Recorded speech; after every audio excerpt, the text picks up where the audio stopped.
A graça e a paz do nosso Senhor e Salvador Jesus Cristo, queridos. Como nós fizemos a chamada agora há pouco, né?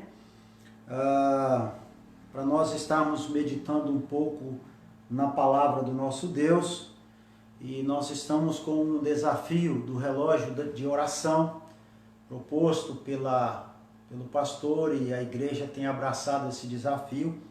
Assim também nós todos os dias estamos tendo esse momento de meditarmos na palavra do Senhor, e então o pastor nos convidou para estarmos nesta quarta-feira trazendo uma palavra para o coração da igreja, para a sua vida, né?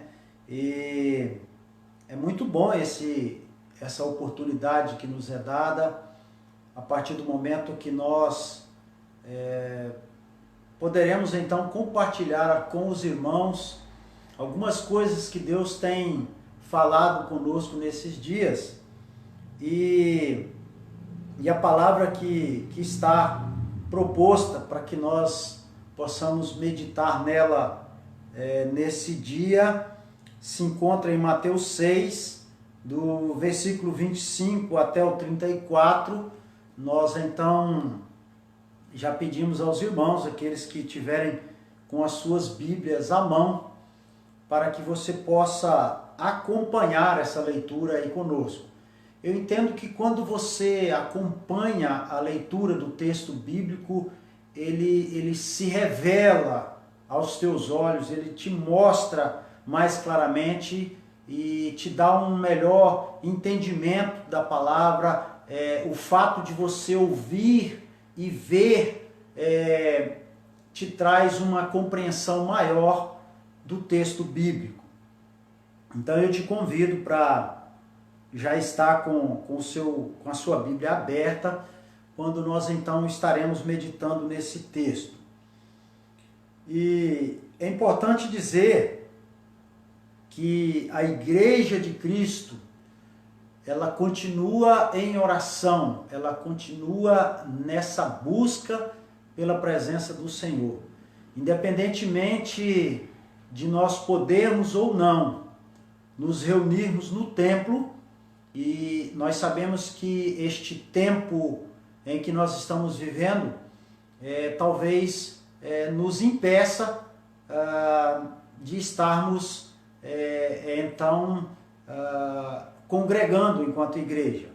Mas nós continuamos meditando na palavra do Senhor diariamente, porque ela é o alimento que nos sustenta espiritualmente. Então é uma oportunidade que temos de meditar nessa palavra, e eu creio que Deus tem uma palavra para o seu coração nessa noite, né? Então nós vamos abrir as nossas Bíblias, deixar aí no jeito para que a gente possa estar meditando nesse texto. Mas antes de nós meditarmos nesse texto, eu gostaria de convidar você para curvar a sua cabeça e aonde você está. E eu tenho certeza que essa palavra estará chegando nessa noite a diversos lugares, a diversas famílias, até em outros países, porque nós enviamos convites e cremos que você replicou esses convites, porque Deus, Ele sempre quer falar com os seus. Ele sempre tem uma palavra para revelar aos seus. E entendo que não é diferente, né? Nesta noite, Deus também quer falar ao seu coração onde você estiver. E como filhos amados do Senhor, nós vamos curvar as nossas cabeças, nos prostrar em oração diante de Deus, reconhecendo o senhorio dele sobre nossas vidas. Curve a sua cabeça, nós estaremos falando com Deus neste momento. Querido e amado Deus, nós estamos diante da tua presença nesta hora, nesta noite, porque entendemos que o Senhor é Deus, porque entendemos que todas as coisas provêm do Senhor, porque entendemos que todo esse tempo está previsto, nada, absolutamente nada, foge ao controle do Senhor. Então, por mais que as angústias, por mais que as lutas, as dificuldades venham sobre as nossas vidas, e elas virão, nós entendemos que o Senhor está no controle, que há um propósito para tudo na face da terra. E há um propósito em tudo isso. E talvez pela nossa cegueira, nossa falta de entendimento, nós ainda não conseguimos compreender qual é o propósito maior em tudo isso que tem ocorrido nos últimos dias. Mas o que eu sei é que todas as coisas estão debaixo da tua mão. E nesta hora, Deus, eu te peço que o Espírito Santo do Senhor possa visitar agora aqueles corações que estão aflitos, que estão amargurados, que estão ansiosos, que estão preocupados, e que eles possam compreender que o Senhor é Deus e que nós somos filhos amados do Altíssimo. E a tua palavra ainda nos diz que todas as coisas cooperam para o bem daqueles que amam ao Senhor. Então nós declaramos nesta noite que nós amamos ao Senhor, que queremos viver na tua presença todos os dias de nossas vidas e, portanto, entendemos que tudo isso que tem ocorrido para o nosso bem, daqueles que amam o Senhor. Abençoe, ó Deus, nesta hora, cada vida, cada pessoa que está sendo alcançado por este meio de comunicação, cada pessoa que está lá no seu lar, cada pessoa, Deus, que está passando por lutas, por provas, talvez a perca de um ente querido, talvez alguém que está no leito da enfermidade. Deus, a gente não conhece o coração de cada um e daquilo que as pessoas têm vivido, mas o Senhor conhece. E o que eu peço nesta hora é que o Espírito Santo do Senhor esteja visitando a cada um, trazendo a paz e as consolações que o Espírito Santo pode nos trazer. Abençoe esta palavra que vai ser lida e ministrada. Que o Senhor possa me usar como um instrumento nas tuas mãos. É a minha oração em nome de Jesus. Amém. Amém, queridos? Que bom ter essa oportunidade para poder falar contigo. E este texto que nós escolhemos hoje, estávamos já lendo ele há alguns dias, porque esse texto, o próprio tópico dele já diz: não andeis ansiosos. E o texto então vai nos dizer assim: por isso vos digo, não andeis ansiosos pela vossa vida, quanto ao que haveis de comer ou beber, nem pelo vosso corpo, quanto ao que haveis de vestir. Não é a vida mais do que o alimento e o corpo mais do que as roupas? Olhai para as aves do céu, não plantam, nem colhem, e não ajuntam em celeiros. Contudo, o vosso Pai Celestial as alimenta. Não tendes vós muito mais valor do que elas? Qual de vós poderá, com as suas preocupações, acrescentar uma única hora ao curso de sua vida? Quanto às roupas, por que andais ansiosos? Olhai como crescem os lírios do campo, eles não trabalham, nem fiam. Eu, porém, vos digo que nem mesmo Salomão, em toda a sua glória, vestiu-se como qualquer deles. Se Deus assim veste a erva do campo, que hoje existe e amanhã é lançada no fogo, não vestirá muito mais a vós, homens de pequena fé.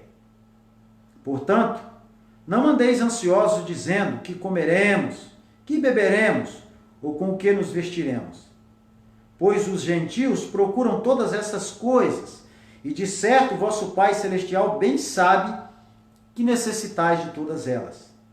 Buscai, pois, em primeiro lugar o seu reino e a sua justiça, e todas essas coisas vos serão acrescentadas.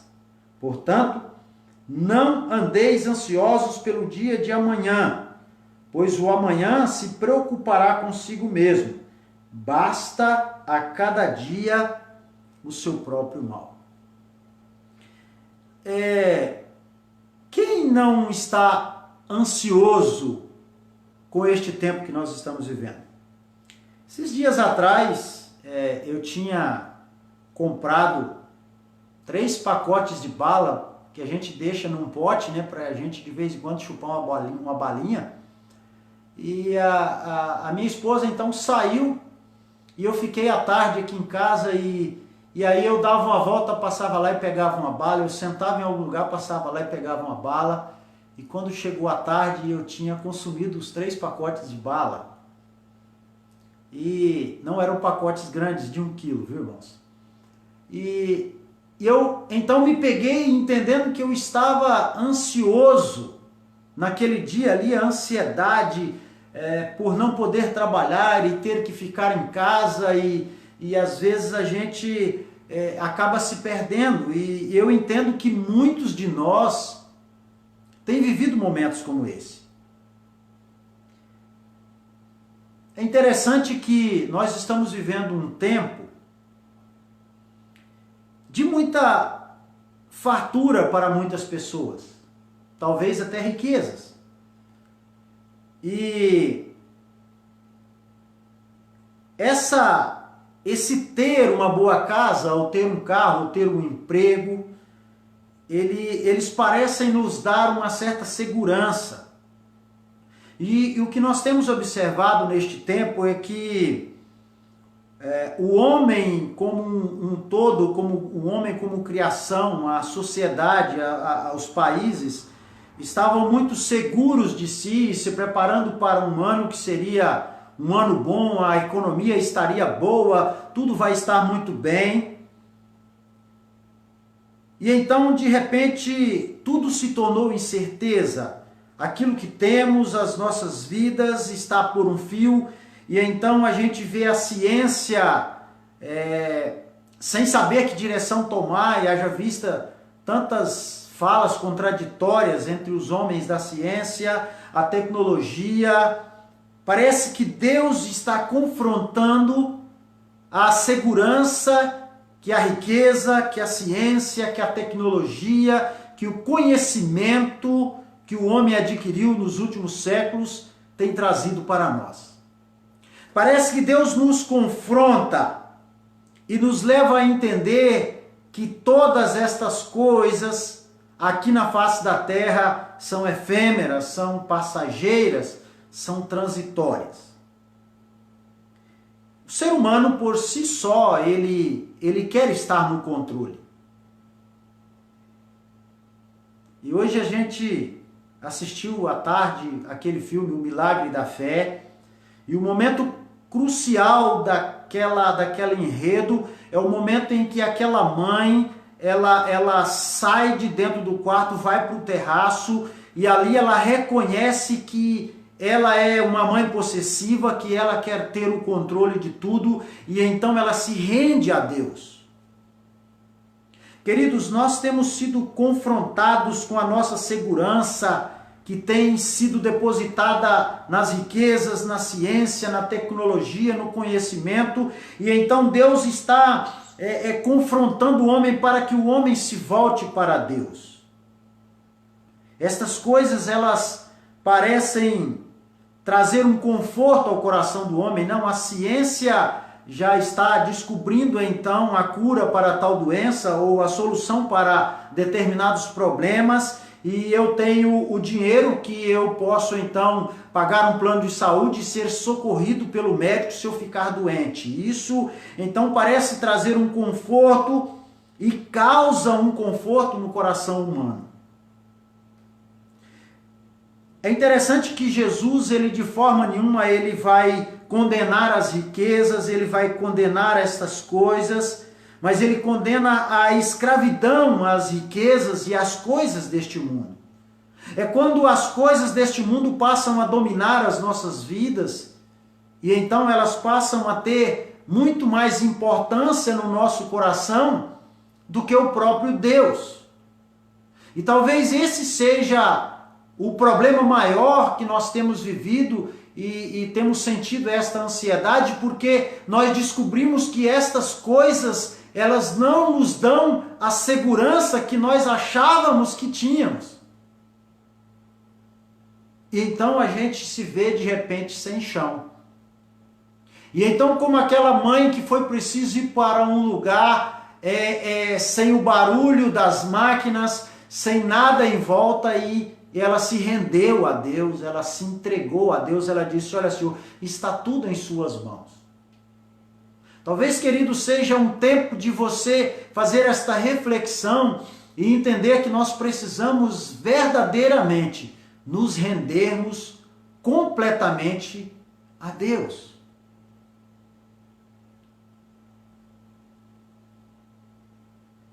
E a primeira coisa que eu quero destacar dentro deste contexto é que a simplicidade de uma vida despreocupada. Bonhoeffer, ou Bonhoeffer, que é um nome alemão de um livro que eu tenho lido e que tem me edificado muito, ele vai dizer que a vida do discípulo só se sustenta enquanto não houver obstáculo entre ele e Cristo. A vida do discípulo só se sustenta enquanto não houver obstáculo entre ele e Cristo. Quero convidar você, por um instante, a pensar sobre isso. Quais são os obstáculos entre você e Cristo? O que tem atrapalhado a sua comunhão com Cristo? Os seus bens, o seu trabalho, a sua família, os seus filhos, a sua própria vida? O que tem se colocado como um obstáculo entre você e Cristo? Aquele que não deixar todas essas coisas não é digno de mim, foi assim que Jesus disse.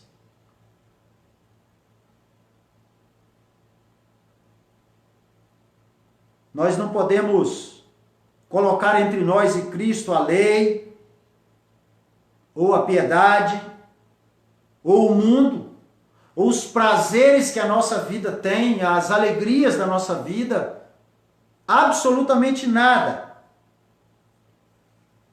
Nós temos que ver somente a Cristo, irmãos. O texto vai dizer que, um pouco atrás aí, no versículo 22, ainda do capítulo 6, a lâmpada do corpo são os olhos, e se teus olhos forem bons, todo o seu corpo terá luz. Confesso que durante um tempo eu fiquei pensando sobre estes olhos bons. O que seria ter olhos bons? Seria eu não cobiçar as coisas alheias? Seria eu enxergar as coisas boas deste mundo?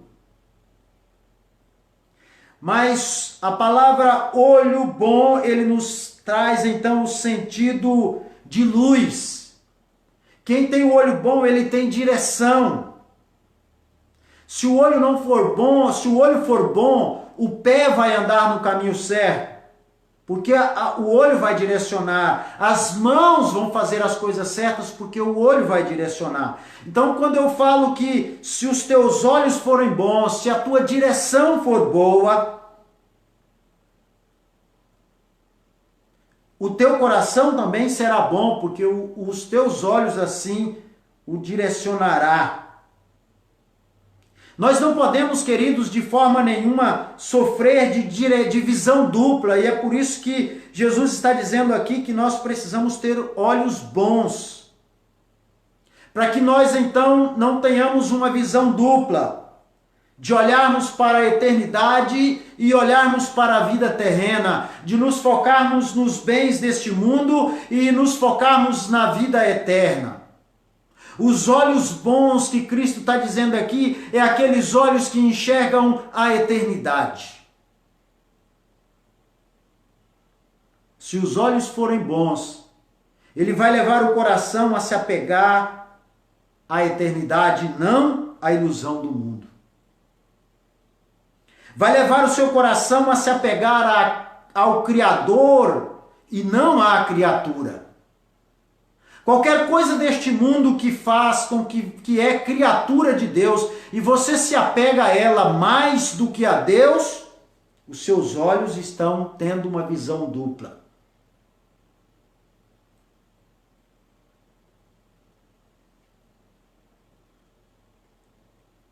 Qualquer situação dessa, qualquer ilusão do mundo, que leva você a confundir a adoração ao Criador e à criatura, a confiar no Criador e confiar na criatura, qualquer visão dessa leva o discípulo de Cristo, porque nós estamos falando aqui, irmãos, de discípulo. Eu sou um discípulo de Jesus.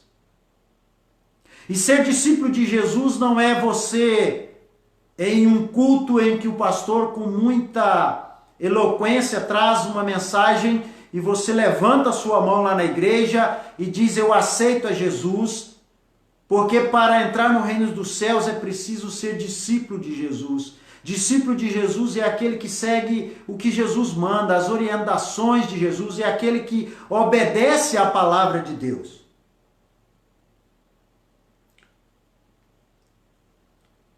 Qualquer situação dessa que leva você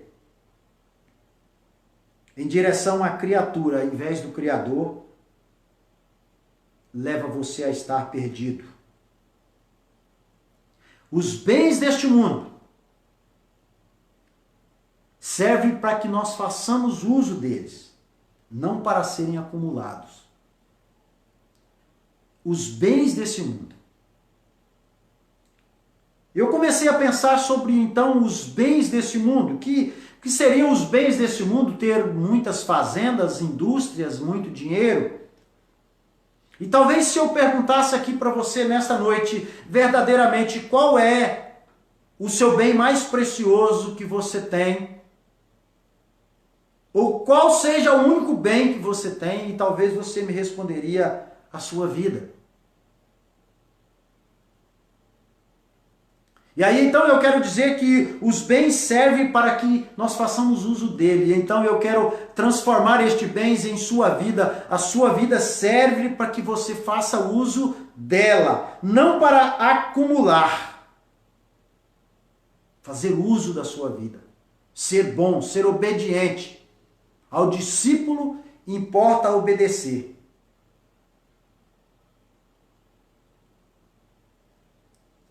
Interessante que quando a gente vai para a Bíblia e a gente começa a pensar, a gente começa a entender algumas coisas. Lá no deserto, quando o povo estava ali, então Deus mandou o maná. Deus disse que era para recolher o que você iria comer naquele dia. Porque se você recolhesse para o outro dia, ele iria estragar.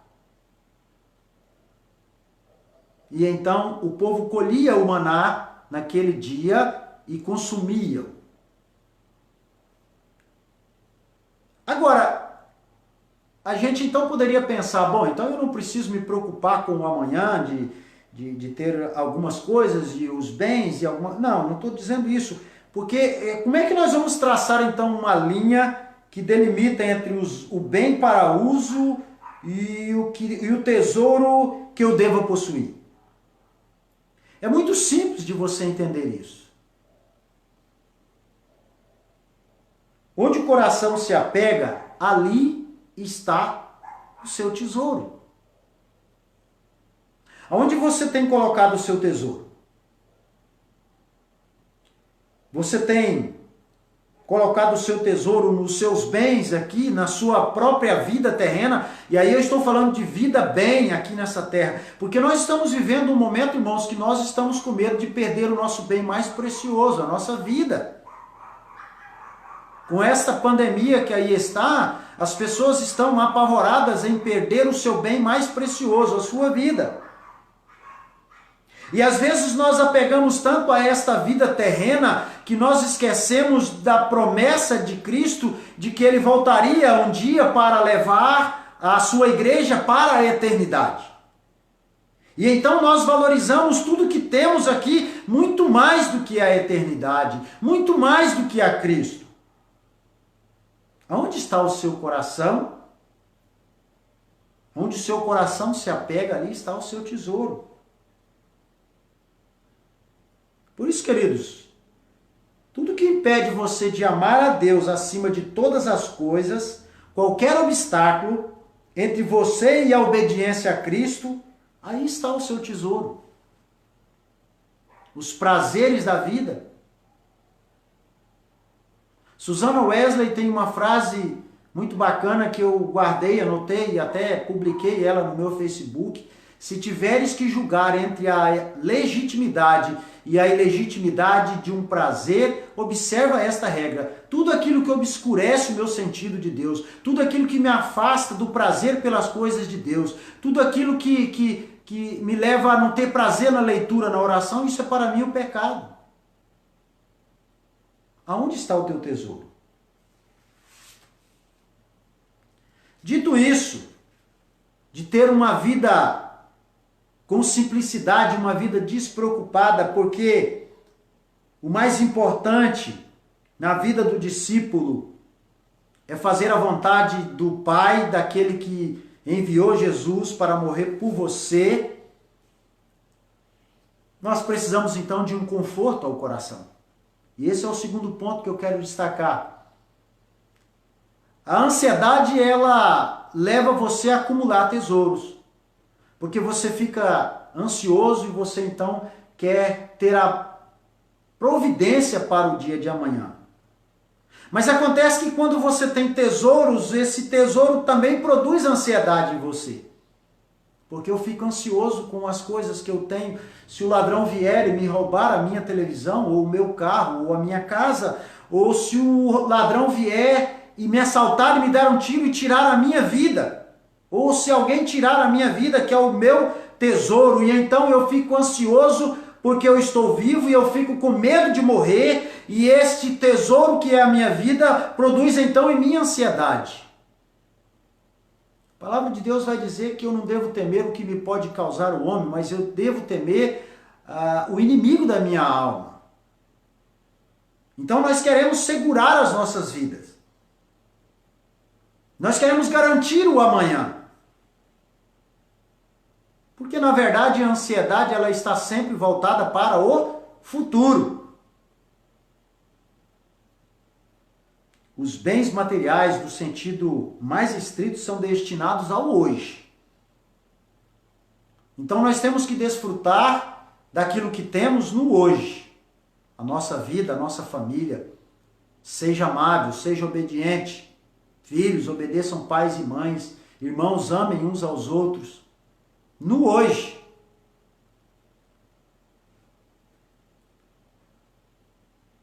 Porque quando nós queremos garantir o amanhã, o hoje se torna intranquilo.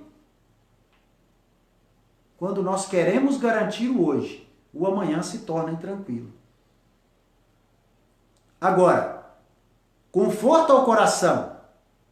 Aquele que deposita o amanhã totalmente nas mãos de Deus e recebe hoje o que precisa para viver, está realmente tranquilo.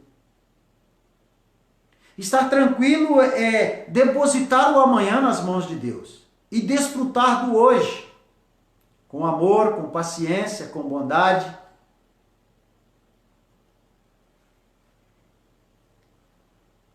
Não vos inquieteis com o dia de amanhã. Agora, receber essa palavra, não vos inquieteis com o dia de amanhã, somente o discípulo de Jesus, só aquele que segue a Jesus, que está fundamentado em Jesus, que a sua vida está sólida em Jesus, consolidada em Jesus, pode receber essa palavra. Porque eu sei em quem tenho crido, estou bem certo que Ele é poderoso para guardar o meu tesouro, o meu bem precioso, a minha vida, até o dia final.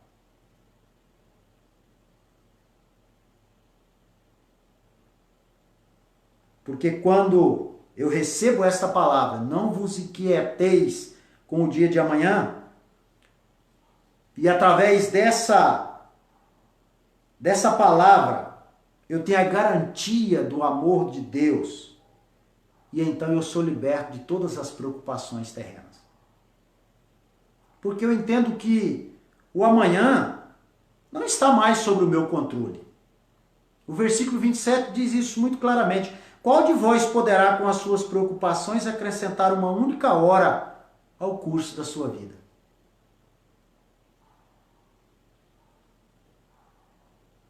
A gente só não pode, não só não podemos controlar o amanhã, e também nem se preocupar, primeiro porque não há necessidade, porque a providência é de Deus.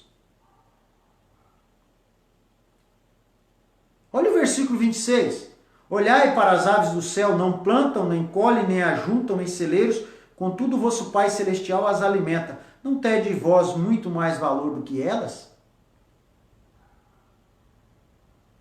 Por acaso Deus não vai nos dar tudo aquilo que nós precisamos, queridos?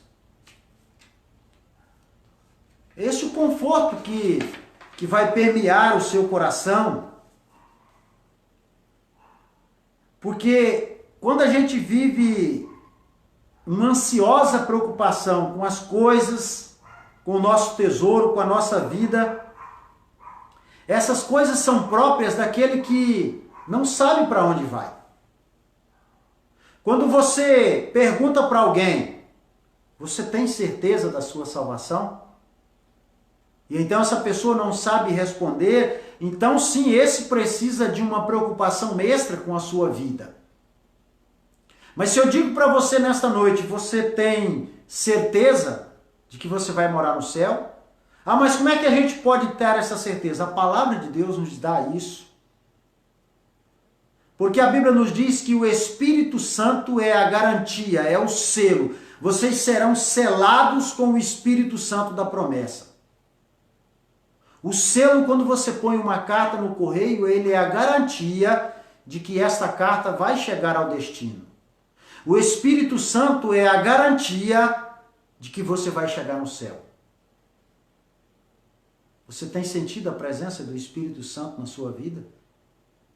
Corrigindo quando você faz algo errado, incomodando você quando você tem a oportunidade de adorar a Deus e não adora, quando você tem a oportunidade de fazer o bem e alguém não faz, o Espírito Santo te incomoda, ele te move a estas coisas, à bondade, ao amor, à misericórdia. Se isso está acontecendo, o Espírito Santo está em você, você está selado com o Espírito Santo e você tem a garantia de ir para o céu. E então você não se preocupe mais com as coisas dessa vida. Você não se preocupa mais se esta enfermidade que aí está é mortal e pode levá-lo, porque o apóstolo Paulo vai dizer que o morrer para ele é ganho. E então eu olho para mim mesmo e eu fico me agarrando a este fiapo de vida que eu tenho, não querendo morrer, não querendo perder tudo que tenho, porque eu quero ficar aqui nessa terra, e então a gente já não sonha mais com o céu. Qual foi a última vez que você sonhou com o céu? Sonhar com os olhos abertos mesmo, querido. De pensar assim, de estar no céu, sentado na mesa do Cordeiro, e algumas vezes até brinquei com isso, né? Que a palavra de Deus nos diz lá em Apocalipse que nós sentaremos na mesa do Cordeiro e o próprio Cordeiro vai estar servindo a mesa conosco. E eu fiquei imaginando, é lógico que é uma brincadeira que eu fiz, né? Quando o próprio Jesus vai encher uma cuia de tereré bem gelado para que eu possa tomar lá no céu juntamente com ele, né? Claro que eu estou brincando, mas assentar-se à mesa do Cordeiro, esta certeza, ela tira de mim então a preocupação, a ansiedade com as coisas deste mundo, e a ansiedade tem levado as pessoas ao desespero. E essas preocupações, elas vão existir naquele que não tem fé, no qual o texto aqui é chamado de os gentios, aqueles que não se renderam a Cristo, aqueles que preferem confiar na força do seu dinheiro, da sua inteligência, do seu trabalho, confiar na ciência, a confiar em Deus.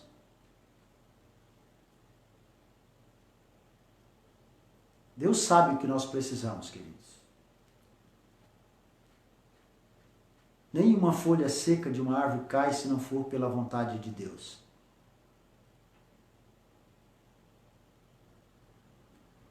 E por fim,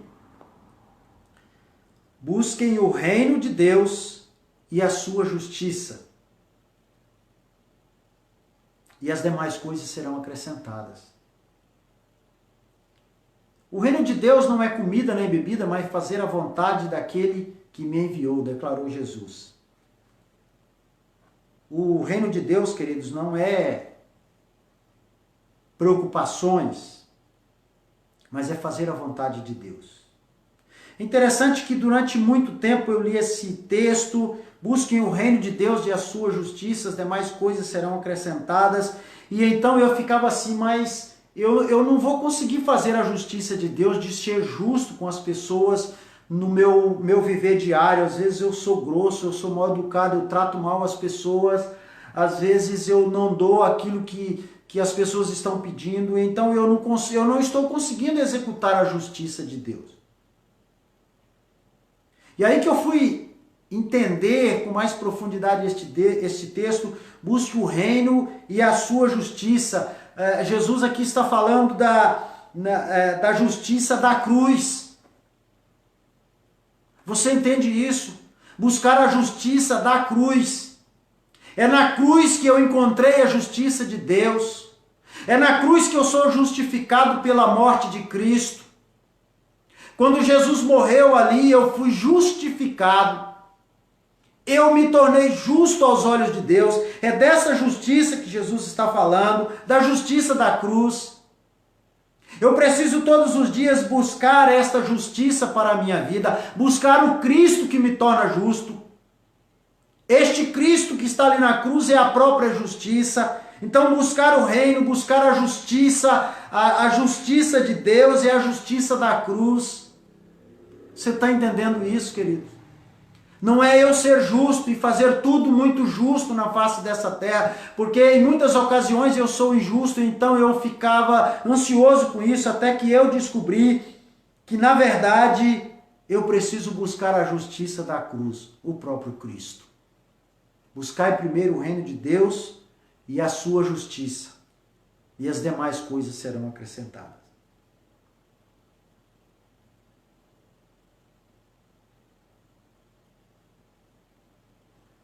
Essa palavra ela deve ser entendida como o próprio Evangelho, que promete alegria e liberdade completa. Você vai estar liberto de todas as coisas deste mundo. Eu sei, é difícil. E então nós vamos nos render completamente a Deus. A minha vida está nas mãos de Deus. Irmão, então nós não precisamos ter as preocupações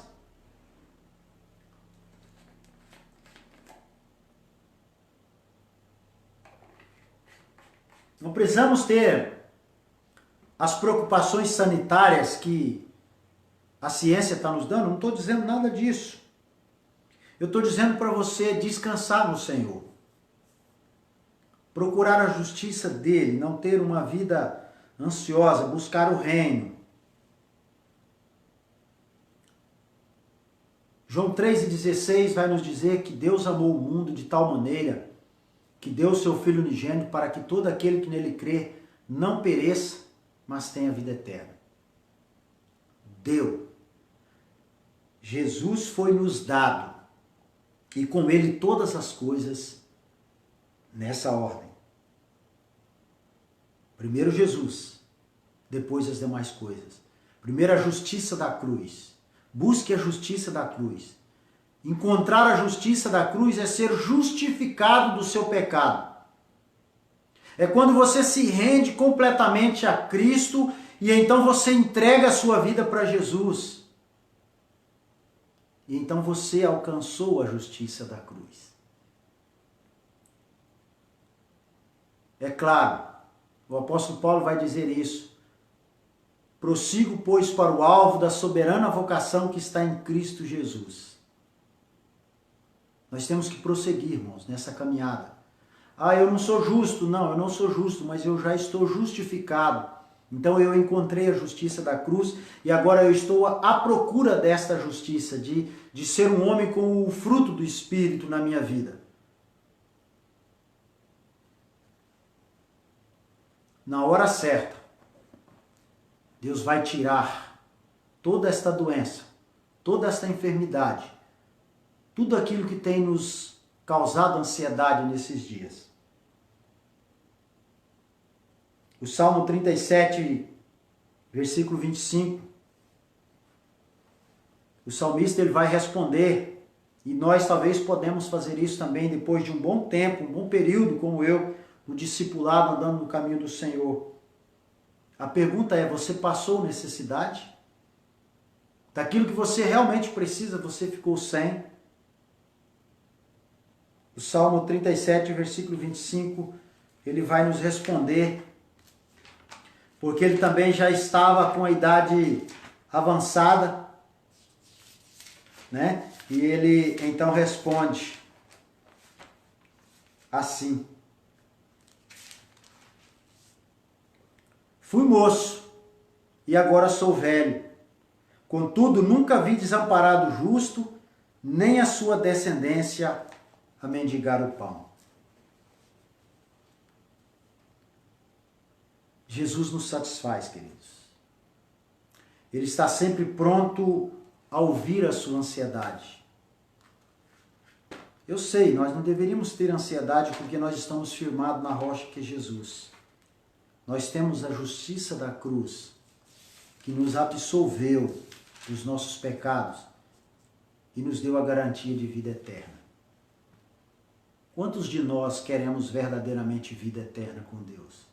Ou será que os nossos olhos estão com a visão distorcida, olhando para o mundo e olhando para a eternidade? Nós temos que olhar para a eternidade, deixar as circunstâncias de lado. As circunstâncias estão aí, problemas, lutas, dificuldade, mas eu continuo olhando para a eternidade. Eu continuo olhando para Deus. De onde me virá o socorro? O meu socorro vem do Senhor. E para nós finalizarmos, eu quero deixar um texto para você meditar nessa noite. E esse texto eu tenho certeza que ele vai encher o seu coração de tranquilidade. Porque ele está lá em 1 Pedro, capítulo 5, versículo 7. Lançai sobre ele toda a vossa ansiedade, porque ele tem cuidado de vós. Ele tem cuidado de vós. Queridos, Deus tem uma eternidade para nós. E nós temos querido guardar os nossos tesouros aqui nessa terra. Nossa família, nossa vida, nossos bens materiais, o nosso conhecimento, o nosso saber. Mas é preciso entender que todas essas coisas são transitórias nessa vida e que há uma eternidade com Deus. E é claro, eu não poderia nunca deixar de questionar a você nesta noite. Você já buscou a justiça da cruz? Você já entendeu que entregando a sua vida nas mãos de Jesus, que o sacrifício do Cordeiro de Deus que tira o pecado do mundo, se rendendo completamente a Ele, você vai alcançar a justiça da cruz e vai receber na sua vida o Espírito Santo de Deus? Se você não fez essa tomada de decisão de ser um discípulo de Jesus, não alguém que levanta a mão no gesto emocional, mas alguém que abdica de tudo e de todos para amar a Cristo, amar a Deus em primeiro lugar, amar a Deus e a sua justiça, a justiça da cruz, o próprio Cristo em primeiro lugar, para que no grande dia de Cristo você possa ter vida eterna. Você já tomou essa decisão? Se você não tomou essa decisão, eu quero oportunizar isso para você nessa noite. Aonde você estiver me ouvindo, eu gostaria que você curvasse a sua cabeça, se rendesse completamente a este Cristo, a sua justiça, porque Ele tem cuidado de você, Ele quer cuidar de você. Ele tem um céu preparado para você. Curva a sua cabeça. Nós vamos estar ministrando nesta noite uma palavra de bênção na sua vida, salvação na sua vida. E para você que tem chupado pacotes de bala, a ansiedade tem te pegado, nós queremos liberar uma palavra nesta noite, do trono de Deus, para que toda a sua ansiedade caia por terra nessa noite. Curve a sua cabeça.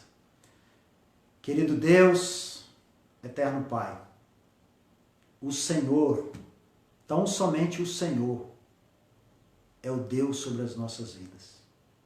No sacrifício de Jesus ali na cruz do Calvário, o Senhor levou ali todas as nossas dores, todas as nossas preocupações e ministrou sobre nós ali a tua justiça, a justiça que me tornou justo aos olhos de Deus, que me tornou possível um dia morar no céu com Deus. Pai querido, talvez existam pessoas que estão nos assistindo nesta hora, que ainda não tomaram esta decisão de entregar a sua vida a Jesus. Eles têm adorado o Senhor, criaturas, mas nessa noite ele está entendendo que ele precisa se render ao Criador.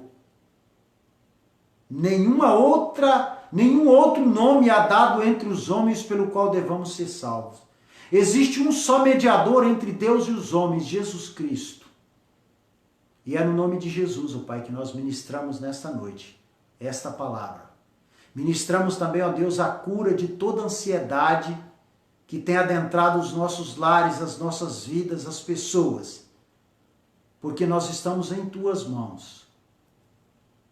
Qualquer situação, qualquer coisa que tem tirado a nossa paz, a paz que só o Senhor pode dar, nós repreendemos agora em nome de Jesus. Porque nós estamos firmados no Senhor. Nós queremos ir para o Senhor. O Senhor é o nosso rochedo, a nossa fortaleza, socorro bem presente na angústia. Abençoe, ó Deus, a cada um que ouviu esta palavra e que ela possa fazer morada em nosso coração, em nome de Jesus.